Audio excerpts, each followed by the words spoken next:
Channel Pullabanthula Rammurthy world teacher. 84 లక్షల జీవరాశుల్లో చూడండి, 84 లక్షల జీవరాశుల్లో చిట్ట చివరిగా ఏర్పడినటువంటి జీవి మానవుడు.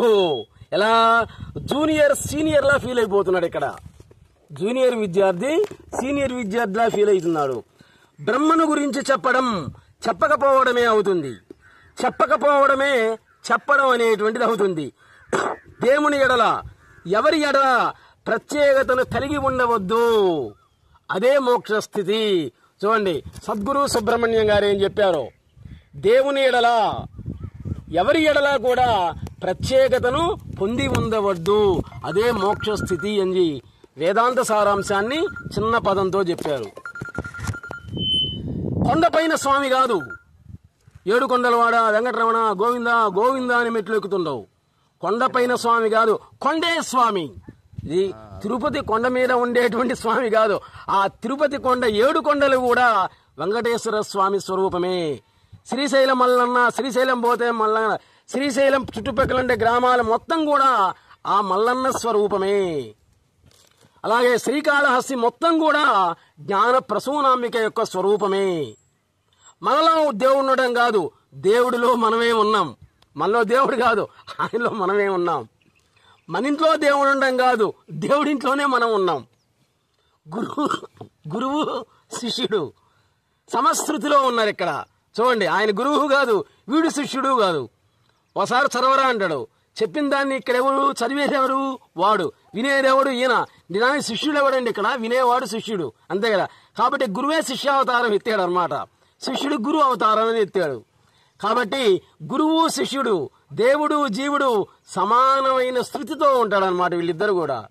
గురువుకి శిష్యుడు సమానుడుగా ఉంటేనే గురువు ఏం చెప్తున్నాడు అనేది శిష్యుడికి అర్థం అవుతుంది.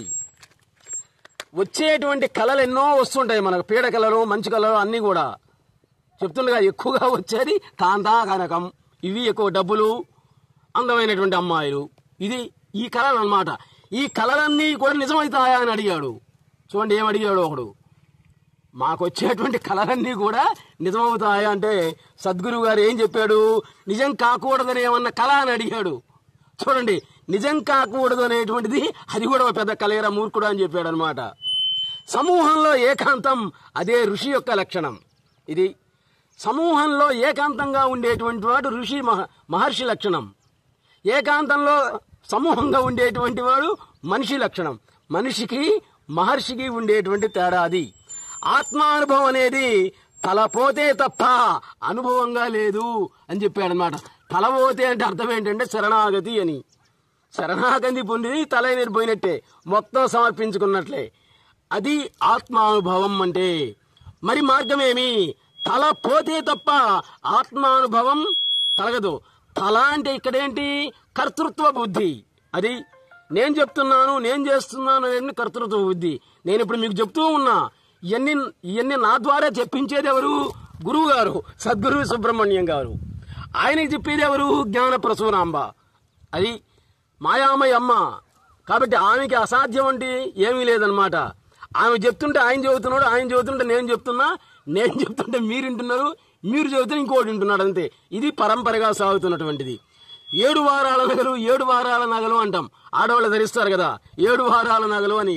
కాబట్టి 7 వారాల నగల్లాగా 7 వారాల దేవుళ్ళని వాడుకోవాలని చూడవాకు నువ్వు ఎప్పుడూ కూడా. ఒకే దేవుణ్ణి పెట్టుకో, తపిస్తావు, తరిస్తావు, చాలు. జీవితాంతం అర్థం కానిది ఏది అంటే నీ జీవితమే. చూడండి, జీవితాంతం కూడా అర్థం కానిది ఏది అంటే నీ జీవితమే నీకు అర్థం కాదు. దేవుడు పెద్ద ప్యాకెట్ రాయుడు. చూడండి గురువు గారు ఏం చెప్పాడో చెప్పాను కదండి, చాలా చిత్ర విచిత్రంగా ఉంటాయి ఈయన మాటలని. గురువు గారు ఏం చెప్పారంటే అసలు ఆయన పెద్ద ప్యాకెట్ రాయుడు అనమాట. ప్యాకాటగాడు, ప్యాకాట ఆటలు ఆయన తర్వాతనే. కాబట్టి దేవుడే ఒక పెద్ద ప్యాకెట్ రాయుడు. అందులో 3 ముక్కలాట అంటే ఆయన ఇంకా ఇష్టం. 3 ముక్కలాట అంటే అది ఏంటి అంటే జీవ. నెంబర్ 1 3 ముక్కలాట చెబుతున్నారు చూడండి గురువు గారు. నెంబర్ 1 జీవ, నెంబర్ 2 జగత్, నెంబర్ 3 జగదేశ్వరులే. ఆ 3 ముక్కలు అది ఆయనకి ఇష్టమైనటువంటి ఆట.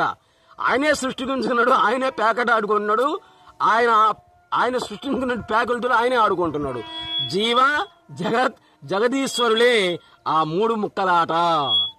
జీవానుభవం ఉన్నటువంటి వాడికి జీవునికి కాదు దేవుడికి, దైవానుభవం దేవునికి రాదు జీవుడికే వస్తుంది. తాను మూడై తిరిగి ఆ మూడు తానైనట్లు పోవడమే నీ జీవితం. చూడండి ఇక్కడ, తాను మూడై అంటే పెళ్లి కాకుండా వాడేవాడు బ్రహ్మచారి, అయిన తర్వాత ఇద్దరయ్యాడు. ఎప్పుడు ఇద్దరు ఉంటారా? కొంతకాలానికి మూడో వాడు నాలుగో వాడు పుట్టాడు. కాబట్టి తాను మూడై తిరిగి ఆ మూడు తానైనట్లు తోచడమే అదే నీ జీవితం. అమ్మలో చూడండి గురువుగారు ఏం చెప్పారు, అమ్మలో అమ్మతనమే ఉంటుంది, నాన్నలో నాన్నే ఉంటాడు, కానీ దేవుడిలో దేవుడే ఉంటాడు, వేరే ఎవడు ఉండడు.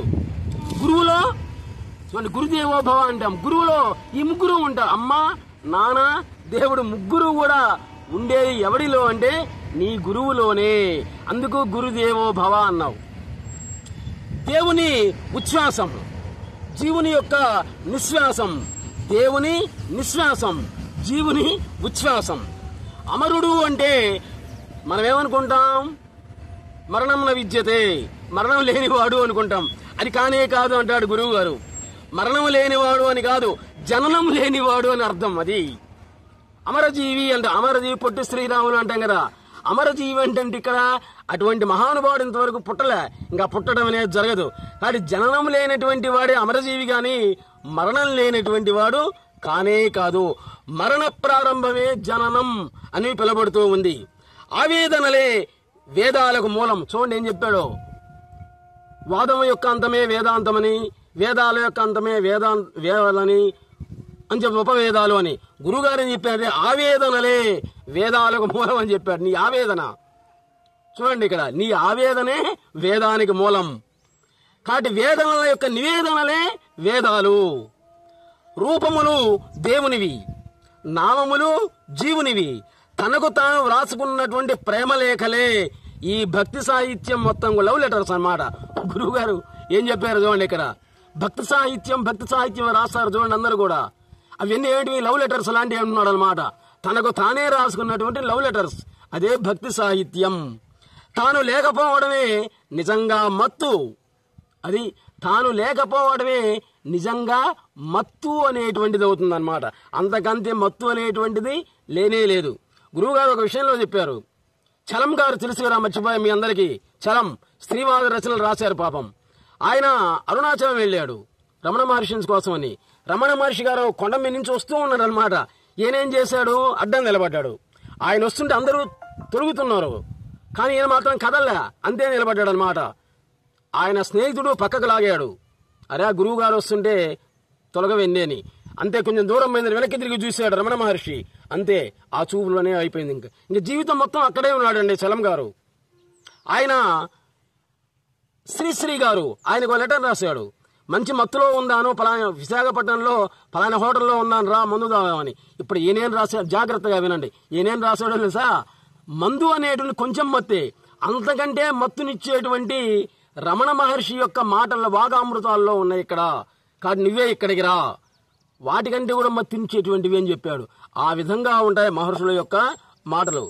కాబట్టి తనకు తాను వేసుకున్న ప్రేమలేఖలే ఈ భక్తి సాహిత్యం మొత్తం కూడా. తాను లేకపోవడమే నిజమైనటువంటి మత్తు. గతాన్ని స్మరించకుండా, భవిష్యత్తును ఊహించకుండా సదా వర్తమానంలో జీవించు. అదే చెప్పింది కొండమీద ప్రసంగంలో క్రీస్తు, జీసస్ కూడా చెప్పింది అదే. చిన్నపిల్లలు ఎప్పుడు కూడా వర్తమానంలో ఉంటారనమాట. ఆకలి దప్పికి చాలు, పొట్ట నిండింది, దాహం తీరింది, అంతే. వాడు భవిష్యత్తుని గురించి, భూతాన్ని గురించి ఆలోచిస్తున్నా. పసిపిల్లలు తల్లిపాలుంటే చాలన్నమాట. ఆ విధంగా నీవు కూడా వర్తమానంలో ఉండి ఎప్పుడు కూడా అని చెప్పాడు ఆయన. స్మరణ వల్ల ప్రయోజనం, స్మరించబడేది తానే అని తెలియడం, అంతే. సాయి నారాయణ అనేటువంటి అతని ఎప్పుడు ఫోన్ చేసినా గానీ ఆనందం పరమానందాన్ని గురించే మాట్లాడుతుంటారు అంటారు ఈయన సద్గురు సుబ్రహ్మణ్యం గారు. దేవుడికి అసలైనటువంటి పేర్లు అయ్యే, ఆనందం పరమానందం అనేటువంటిదే దేవుడికి అసలైనటువంటి పేర్లు.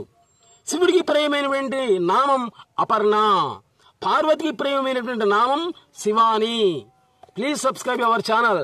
మన వీడియోలన్నీ కూడా ఉదయాన్నే గాని రాత్రిపూట గాని చూడండి, జ్ఞాన ప్రసూనాలను అందుకొని తరించండి. Please subscribe our channel Pullapantula Ramamurthy.